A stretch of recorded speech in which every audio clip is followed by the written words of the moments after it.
글로벌 뉴스를 전해드리는 외신 인사이드입니다. 오늘은 우리 주제가 우리나라 부동산 시장에 관한 얘기이기 때문에 다른 나라 부동산 시장은 어떤지 뉴스를 하나 찾아보도록 했습니다. 박시연 리포터 소개해 주시죠. 네, 중국 당국이 본토 대도시 집값 잡기에 주력하고 있는 가운데 최근에는 홍콩 집값이 위험할 정도로 계속해서 치솟고 있습니다. 블룸버그 통신에서는 홍콩의 GDP 대비 모기지 규모가 지난해 12월 기준 47%로 이미 아시아 금융위기 직전 수준을 넘어섰다고 지적했는데요. 홍콩 금융관리국이 규제 강화에 나서긴 했지만 실효성이 떨어지면서 결국에는 유동성 과잉이라는 문제로 이어지지 않을까 하는 우려가 커지고 있습니다. 그 내용 기사로 먼저 확인해 보시죠.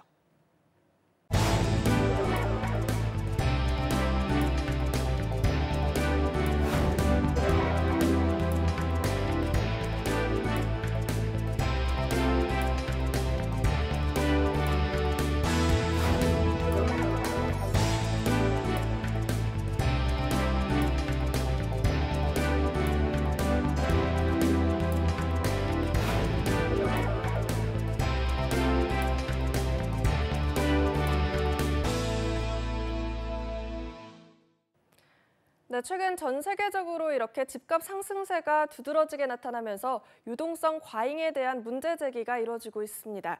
오늘은 홍콩 말고도 다른 여러 국가들의 부동산 시장 사이클 함께 살펴보면서 어떤 문제가 나타나고 있는지 그 원인과 전망까지 다양한 의견 들어보도록 하겠습니다. 네, 잘 알겠습니다. 자, 이 홍콩 얘기가 나왔는데요. 사실은 우리 부동산 시장에 대한 저의 의견은 제가 아까 사실 말씀 안 드렸는데 저는 지금 사실 적정한 가격이라고 보거든요. 왜냐하면 서프라임 사태 터지면서 우리 가격 조정 한번 쫙 됐잖아요. 이건 전국적으로 다 된 거고요. 사실은. 그리고 그 가격에서부터 지금까지의 주택가격 상승을 보면 아주 일부 지역을 제외하고 나면 평균적으로 보면 우리 경제 성장률, 물가 상승률을 치면 그때부터 지금까지 한 50% 정도는 올라와야 우리 경제 성장하고 맞는 거기 때문에 저는 집값이 뭐 그렇게 대단히 비싸다고 생각은 안 하는데 아까 우리 이 센터장님 말씀하셨던 것처럼 최근 잠깐 동안에 너무 빨리 올라왔다. 뭐 그거는 전 인정을 합니다. 근데 그전에는 계속 잡혀 있었잖아요. 그랬었는데 홍콩은 겁나게 많이 올라온 것 같아요. 그렇죠. 지금 이제 이번에 그 글로벌 금융 위기 이후에 회복되었던 주변 특히 그 아시아 지역의 대도시들이 네. 굉장히 높은 상승률을 기록하고 있는데요.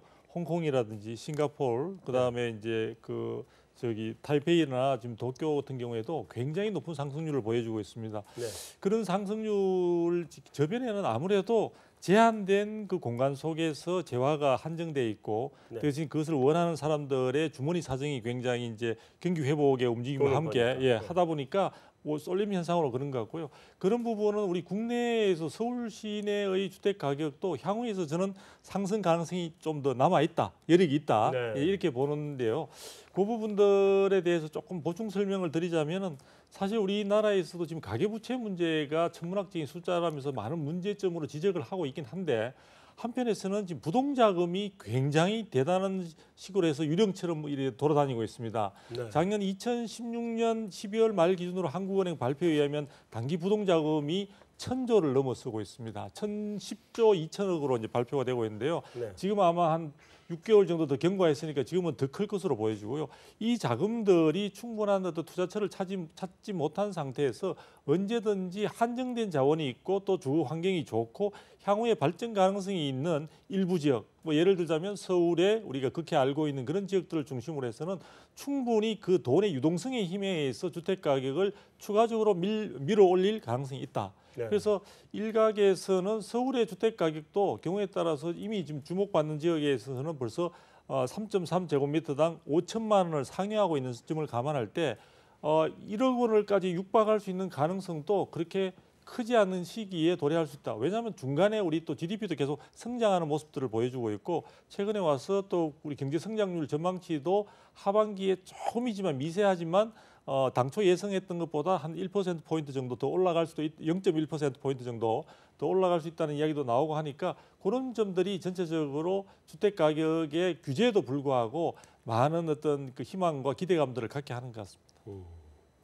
근데 이 이야기들 나오는 거 보면 소위 지금 이제 주택 가격이 너무 올라서 난리다 하는 데들은 소위 부동산에서 얘기하는 절대지들 아니에요, 말하자면. 홍콩 요만하잖아요. 네. 싱가포르 더 작죠. 네. 다음에 동경 이게 뭐 크긴 하지만 그것도 대도 제일 큰 수도고. 이렇게 놓고 보면 결국은 이렇게 올라가는 것들이 이게 절대지의 특성이기 때문에 올라가는 거로 봐야 되는 거 아니냐 이런 생각이 드는데. 그건 기본적인 이제 다 아는 사항인데 이제 제가 다른 팩트 하나 말씀드리겠습니다. 뭐냐면 네. 그 팩트가 저도 연구 중인데 네. 지금 말씀 주신 홍콩은 지금 뭐 중국 자금이 한국뿐이 아니라 뭐 저도 부동산 쪽에 계시니까 전 세계 다 아시겠지만 다니죠. 중국 자금이 지금 백으로 많이 들어와 있거든요. 네. 엔캐리 트레이드 할 때처럼 비슷하게 들어와 있어요. 그래서 네, 네, 그 자금들이 이제 한국에서는 좀 많이 안 먹혔고 네. 지금 홍콩하고 호주, 뭐 캐나다는 쓰르고 있거든요. 뭐 다 쓰고 아시겠지만 있죠. 우리나라는 강남에 복부인이 있고, 미국 서부도 완전히 쓸었었고요. 예, 일본은 와다나베가 있고, 네. 중국에 지금 왕부인 다마들이 있는데 그 친구들이 심하게 기술이 발전해가지고 네. 말씀 주신 대로 뭐 미국 가면 한 도시를 딱 찍어가지고 네. 쑥 돕니다. 싹쓸이에요. 네, 하고 쭉 빠지죠. 그리고 RBS라고 뭐 우리 연구님 아시겠지만 네. 미국 애들이 또 금융 기법을 좀 발현해가지고 또 임대료에 대해서 담보 채권을 만들어가지고 재대출이 또 되고 보증이 돼요. 돈을 네. 돌리고 돌리는 거죠. 그러니까 신용 창조가 기하급수적인 거죠. 그래서 제가 네. 볼 때는 이게 미국에서 달러를 엄청 풀어가 유동성 생기지 중국은 또 이렇게 이제 문화 그 개방 어떤 압력이 있다 보니까 기존의 기득권들이 지금 개방이 되면 이제 다 좀 안 좋은 상태, 조금 네. 이렇게 숙청이라는 표현은 좀 그렇지만 네. 이런 걸 저거해서 그 자금들이 뭐 어마어마하게 지금 돌고 있는데 그게 전 세계를 순회하는데 예를 들어 스웨덴 같은 경우도 영주권 3억 준다 그러니까 그냥 갑자기 다 팔렸잖아요. 중국에 네. 들어가서 다 샀거든요. 그럼 제가 만약에 중국에 있는 고급 간부라 해도 사둬야죠. 그렇죠.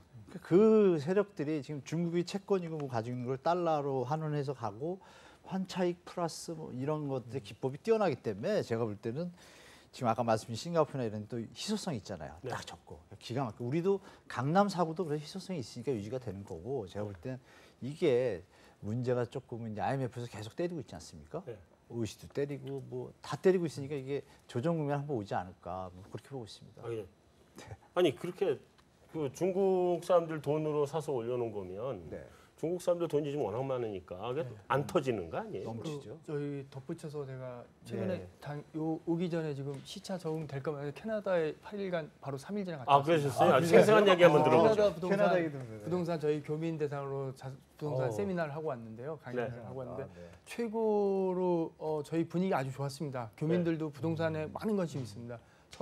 첫 번째 토론토 갔다 이제 밴쿠버로 완전히 두 개의 도시가 대표적인데 네. 말씀하신 대로 밴쿠버 쪽은 뭐 중국인들이 가격을 뭐 배 이상 순식간에 올려놔가지고요. 네. 그러면 그 이후로 결국은 한국인들이 이제 따라 들어가는 거죠. 네. 예, 그래서 분위기가 이렇게 막 업이 돼가지고 결국은 돈 번 사람들은 그 사실은 지금은 중국인들이 아니고 결국은 기존에 가지고 있던 사람들이지만 이네들이 이제 집을 못 사는 상황이 생길 수 있어요. 네. 그러니까 지금의 말씀하신 저도 교수님 말씀하신 우리나라도 지금 그런 예가 있지 않습니까? 제주도.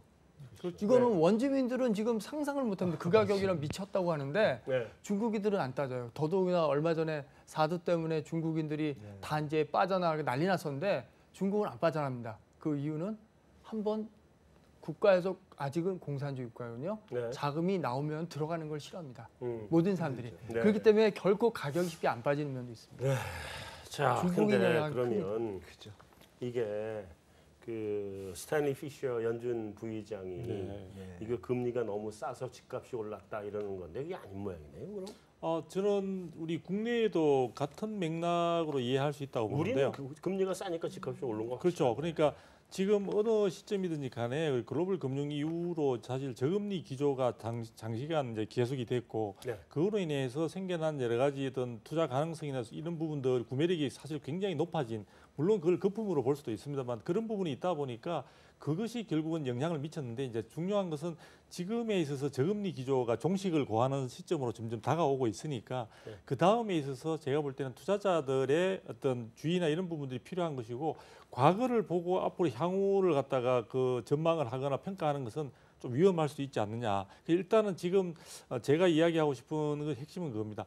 저금리 기조가 지금은 끝나가고 그 다음에 시중에 충분한 부동자금이 있는데 이 부동자금이 현재는 부동산 시장으로도 많이 들어가 있지만 이것이 과연 계속해서 단기 부동자금이기 때문에 이것이 주식시장이든 다른 투자 대상을 찾아서 가게 된다면은 사실 부동산 시장 자체가 가지고 있는 자체적인 힘만으로는 유지가 되기 어렵지 않느냐. 그런 부분들에 대해서 저는 시청자분들도 상당히 어느 그 주장들이 맞다 틀리다를 떠나서 본인이 사실 그런 많은 리스크들을 충분히 감안할 필요가 있을 것 같아요. 김 소장님, 네. 아까 얘기 끝에 네. 버블이 한번 오고 터질 것 같다. 네. 그런 말씀을 하셔가지고 제가 지금 이제 질문인데 네. 혹시 전 세계가 다 한번 터지지는 않을까요? 지금 전 세계가 다 올라와가지고.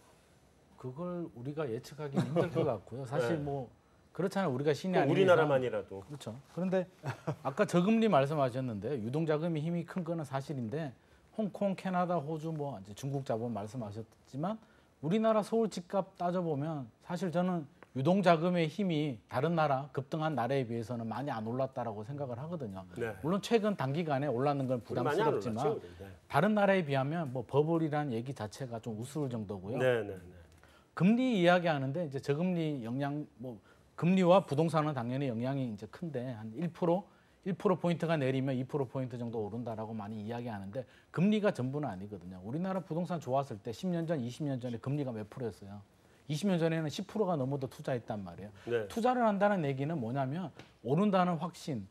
부동산 투자는 그 욕망을 먹고 사는 괴물이잖아요. 그래서 네. 오른다는 확신만 있으면 금리 상관없이 오르거든요. 그래서 금융 위기가 온다. 미국이 금리를 뭐 인상하고 지나치게 공급 물량이 많고 여러 가지 이유 때문에 우리나라가 이제 뭐 버블이 꺼지지 않느냐라고 하는데 저는 지금은 아직까지는 버블이 아니라고는 생각을 하고요. 네. 단 지금 이제 멈췄으면 좋겠는데 6.19 대책도 나왔고 지금까지 패턴이라든지 투자 심리 한번 달아오르는 투자 심리를 보면 절대 멈추지는 않는다는 거죠. 그래서 추가 규제가 나온다라고 생각하는 이유 중에 하나도 멈추면 안 나오는데 분명히 안 멈출 거란 말이에요. 투자자들은 안 멈추면 말씀하셨듯이 결국에는 보유세도 지금은 안 나오겠지만 올해 말이나 내년이나 언제든지 분명히 나올 거고요. 네. 강력한 규제들이 나오면 그동안에 더 올랐기 때문에 지금까지는 괜찮지만 1년, 2년, 3년이 여기서 더 많이 급등하고 규제가 많이 쌓이면 우리나라도 서울도 단기적으로는 좀 조정이 있지 않을까 그런 걱정을 하는 거요. 뭐 버블이 꺼진다, 뭐 IMF처럼 뭐 그렇게 폭락한다 그런 건 좀 너무 비약이 아닐까 싶습니다. 그 국내에서는 괜찮을지 몰라도요. 네.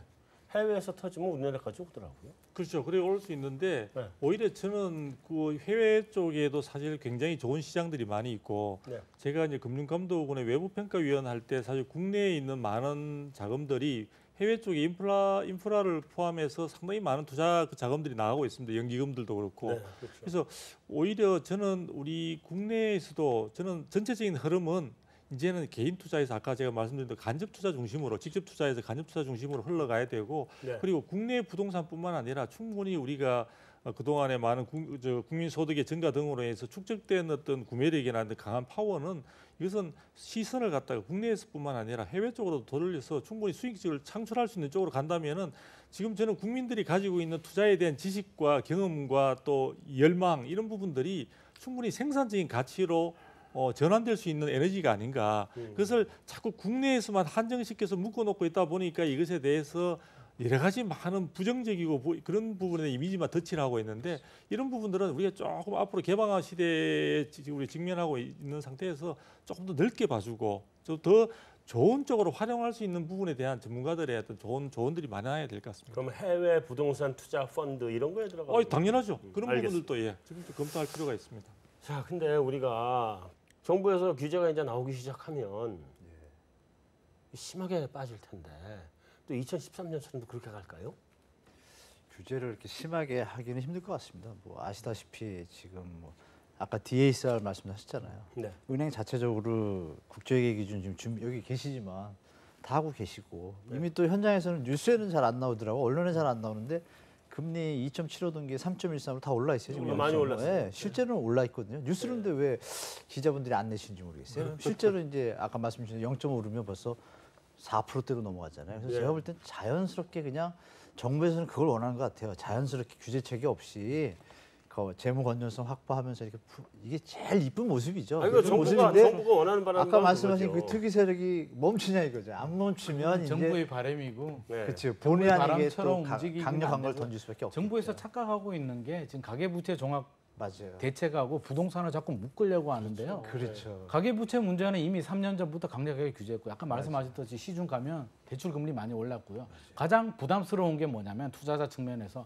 원리금 상환해요. 이제 거치 이자만 내는 게 안 되잖아요. 네. 그래서 그렇죠. 만약에 2억 원을 빌려서 한 50만 원 정도 이자를 냈다면 원리금 내면 90만 원, 한 4억 대출 받은 효과거든요. 그래서 최근에는 대출 받아서 투자하는 사람들 거의 없어요. 실수요자, 진짜 실수요자 아니면 대부분 아까 문제가 됐듯이 갭 투자. 왜? 여유자금 가지고 대출 안 받고 나 여유자금 가지고 전세 끼고 투자한단 말이에요. 근데 정부는 가계부채하고 연계해서 자꾸 옛날 참여정부 시절에 DTI 규제 때문에 집값을 잡은 그 추억 때문에 그러는지는 모르겠는데 지금 대출 규제는 제가 볼 때는 부동산에서는 전혀 안 먹힌다. 어차피 대출 못 받아요. 대출 어떻게 받냐고요. 네. 지금 그런 상황에서 뭐 대출 규제한다고 해서 집값이 잡히진 않고 제발 저도 좀 멈췄으면 좋겠는데 자연스럽게. 이미 돈 맛을 본 투자자들이 멈추겠냐는 거죠. 안 멈추고 정부는 강한 규제를 안 내고 싶을 거예요. 강한 규제를 하고 싶으면 정부는 없거든요. 지금까지. 근데 시장이 정부가 강한 규제를 내게 만들어 버린다는 거죠. 제가 우려스러운 부분. 걱정스러운 거는 앞으로 한 몇 년 이렇게 올라서 그다음에 잡으면 떨어지긴 하겠죠. 근데 지금 사는 게 올라갔다 떨어지고 난 다음에 사는 거하고 비교해 볼 때 그냥 지금 사는 게 나은 거 아니에요? 그래서 최근에 이제 실수요자들이 들어가는 이유 중에 하나가 그런 이유는 실제로 있어요. 네. 올라갔다 떨어지도 분명히 지금까지 올랐다가 떨어질 것 같은데 잘못 들어가면 떨어질 때 들어가면 손해만 보고 6년, 7년 기다리려니까 자신 없고 차라리 지금 들어가서 2, 3년 올랐다가 떨어지더라도 나중에 또 오르지 않느냐는 그런 생각 때문에 실수요자들 실제로 많이 들어가고 있어요. 저는 지금. 뭐 비슷한 생각인데 하나 이제 요거 관련해서 제 나름대로 이제 몽상을 해본 게 이건 네. 제 혼자만의 생각인데 사실 이번에 정책의 그 어떤 대책의 수준 자체가 강하냐 안 하냐 이런 평가들이 있긴 한데 저는 이번에 정부에서 이런 대책을 내놓으면서 고심했던 하나 팩트가 하나 있지 않을까 하는 생각을 해봤습니다. 무슨 얘기냐면 지금 새 정부가 출범한 지 한 달이 좀 넘었는데 국정 지지율이 너무 높아요. 그렇죠. 국정 지지율이 한 80% 이런데 정말 그게 설문조사에 따라 다르겠지만 말 그대로 80%라고 한다면은 본래부터 정치적으로 문 대통령을 지지했던 계층뿐만 아니라 그렇지 않았던 계층조차도 상당 부분 새 정부의 출범과 함께 기대감도 많고 또 어떤 원하던 방향으로 해줄 것이라는 그런 것들이 있는데 네. 그 국정 지지율에 대해서 이게 너무나 달콤해서 이 부분을 지속적으로 이어가려는 마음 자체가 대책이든 뭐든 정책을 내놓을 때마다 조금 두리뭉실하게 내놓을 수 있는 쪽에 위험성은 없는지 그냥 네. 제 혼자만의 생각이지만 네. 오늘 이 자리를 빌어서 한번 제가 그냥 겸사겸사 한번 말씀을 드려봤습니다. 뭐 너무 이렇게 정치적인 방향까지는 해설까지는 안 하시는 게 좋고. 네. 근데 요즘 진짜 국정 지지율은 진짜 높대요. 아니 한참 떨어졌다는데 76%야. 저는 아, 이해는 이거 잘 안 됩니다. 하여튼 뭐 말도 못하게 높은 국정 지지율이라 뭔 근데 오히려 더 부담되지 않을까 싶어요. 더 잘해야 굉장히 된다는 부담감 힘들죠. 때문에. 저 결국 국민들을 다 만족시킬 수는 없거든요. 그럼요. 사람들이 굉장히 막 힘듭니다. 지지하다가 자기가 좀 손해 보면 금방 돌아서는 게 또 국민들 네. 마음이거든요. 그래서 상당히 어쨌든 부담스러울 것 같습니다. 한 마디씩 돌아가면서 해주세요. 제가 마지막 던질 질문인데 현 상태에서 정부가 부동산에 관해서는 이런 대책을 내놔야 된다. 어떻게 해줬으면 좋겠다. 저는 개인적으로 실수요자 기준을 좀 다시 정립을 했으면 좋겠어요. 아까 말씀하셨는데 지금까지 이번 대책도 보면 6천만 원 연소득 6천만 원 이하 5억 집 뭐 이런 기준을 했는데요. 그러면 반대로 강남에 10억짜리 집 한 채를 사는 사람이 투기꾼이냐 1억짜리 아파트 10채를 사는 사람이 투기꾼이냐라고 봤을 때 저는 1억짜리 10채 사는 사람이 투기꾼이지 강남에 10억짜리 집 하나 사는 사람이 투기꾼은 아니라는 거거든요. 그래서 네. 1주택자, 일시적 1주택자, 2주택자 또는 무주택자들은 집을 살 수 있게 집을 사야 되는 사람들이 안 사면 또 전세 문제가 생기거든요. 돈이 있는데 전세 살면 전세가 필요한 사람들도 못 산단 말이에요. 그래서 네. 실수요자들, 1주택자 또는 일시적 2주택자들 뭐 이런 사람들한테는 규제를 좀 풀어주고 반대로 다주택자들, 3주택 이상 분들에 대해서는 보유세도 좀 강화하고 양도세도 좀 강화해가지고 진짜 다주택자들이 부동산 시장을 좀 교란하는 건 좀 막아야 되지 않느냐. 좀 구분을 했으면 좋겠고요. 너무 복잡하게 몇 천만 원, 뭐 매덕 이런 기준은 좀 심플하게 그냥 주택 수요에 따라서 좀 규제하는 방안이 필요할 것 같고요. 노태우 정부 때를 다시 돌아가 보면 부동산을 잡았는 게 결국 주택 공급, 200만 원 주택 공급과 부동산 억제 정책, 수요 억제 정책이었거든요. 그래서 네.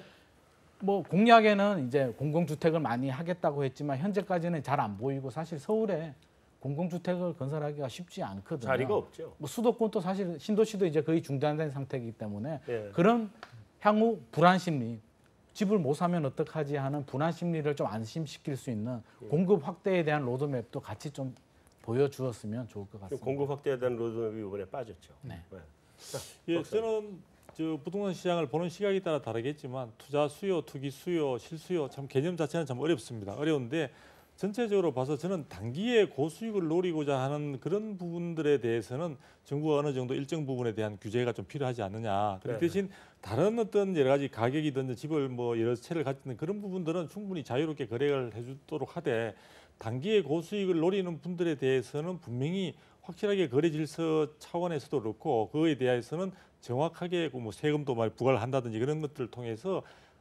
그게 저는 어떤 한편에서는 투기적인 수요의 성격을 지니지 않느냐. 그래서 그런 부분들에 대해서만 한다면은 다른 부분들에 대해서 규제를 갖다 계속해서 추가하는 부분에 대해서는 좀 조심스럽게 생각할 필요가 있다. 서울을 제외하고 관리 대상, 청약 관리 대상으로 지정된 곳이 전국적으로 많이 40곳으로 되어 있긴 하지만 실질적으로 지금 국내 부동산 시장의 분위기 자체는 그렇게 활성화 쪽이 아닌 오히려 침체 가능성이 더 높은 쪽으로 방향을 틀고 있기 때문에 그런 부분들을 고려해서 분양권 전매 부분은 전혀 허용을 하지 않는 쪽으로 전체적인 정책의 기조를 지속적으로 가져갔으면 좋겠다 이런 생각을 해봅니다. 알겠습니다. 저는 세 가지로 요약해 말씀드리면 공공임대주택 빠졌다 그랬는데 발표를 했습니다. 1년에 14만 원씩 주겠다고 50만 그건 원씩 이제 했는데 그 대선 계획이 공약이었죠, 뭐가 원래. 없죠. 예, 원래 공약인데 대선 공약으로 나와 있죠. 상세안이 전혀 없고 근데 네. 이제 그 없는 이유가 그거죠. 박근혜 정부 때 택지개발촉진법으로 그 땅을 못 하겠기 때문에 지금 그거부터 고쳐야 되니까 그렇고 그러니까 주택 확대 두 번째는 이제 말씀 주신 거랑 연관되는데 청약제도 지금 추첨제가 60%잖아요. 네. 가점제가 40% 그리고 1순위가 1년이면 되고 뭐 이러니까 제가 볼 때 그냥 간단하게 그냥 2년으로 다시 바꿔버리고요. 네. 물론 이제 좀 텀은 있겠지만 그리고 무주택자 우선으로 90% 해버리면 전매량도 적어질 거고 시장에서 충분히 소화되고 지금 실수요자 문제도 해결돼. 이거 두 개 문제 끝날 것 같은데 네. 이쪽은 또 손을 안 대면서 생색내시기를 이번에 가점제 40% 유지한다. 이게 좀 정부 입장이 뭐한데 이것만 고쳐도 되지 않을까? 저는 뭐 이렇게 두 가지 뭐 말씀드리지 않을까. 자 하나 더 말씀드리면 고속도로. 네. 그러니까 공공임대주택 이거 제가 도시재생 50조 든다 그러는데요. 대충 계산하니까 1,000만 평 나오고 500만 원짜리 해도 네. 소형을 해도 그럼 집이 한 50만 채, 100만 채가 나오는 거예요. 가격 대비면. 그러면 용서고속도로 드는 게 1조 7천억 들었는데 네. 그럼 한 2조로 해서 도로 하나 놓고 경기도 쪽에 용인 라인에 이렇게 잡아가지고 택지 500만 원 좀 외진데는 좀 조성비가 더 들겠죠. 600만 원 잡아도 한 50만 원가 집이 생기더라고. 한 20평짜리가. 그러면 이게 충격파가 커서 네. 다들 이제 좀 정상적인 뭐 주택 시장이 되지 않을까 뭐 이런 생각도 해봤습니다. 네. 네, 앞선에서 다 말씀을 하셨어요, 사실은. 근데 결국은 그 좀 어떻게 보면은 이 정책이라는 게 이번에 좀 나왔던 게 좀 디테일함이 좀 부족한 거는 틀림없는 것 같아요. 그 부분이 아까 제가 먼저 앞서 말씀 고가주택 기준이 있는데 엄연히 네. 과연 실서민들이 서울에서 살 수 있는 집값이 있는데 그거를 감안하지 않는다면은 과연 무주택자들 중에 상당수 집을 갖고 싶어도 아파트를 못 산다는 얘기거든요. 네. 그런 부분에 대한 뭔가 좀 이렇게 해소할 방법을 좀 추가적으로 고려할 필요가 있겠고요. 그 다음에 결국은 1주택자나 무주택자에 대해서는 강남에 사더라도 그게 필요한다면 그게 뭐 우리가 무슨 뭐 펜트하우스니 뭐 50평, 60평짜리 뭐 수십억짜리 아니라면 어느 정도 그것도 무주택자 내지 1주택자 2주 수요라든지 이런 건 해소할 필요가 있을 것 같고요. 네.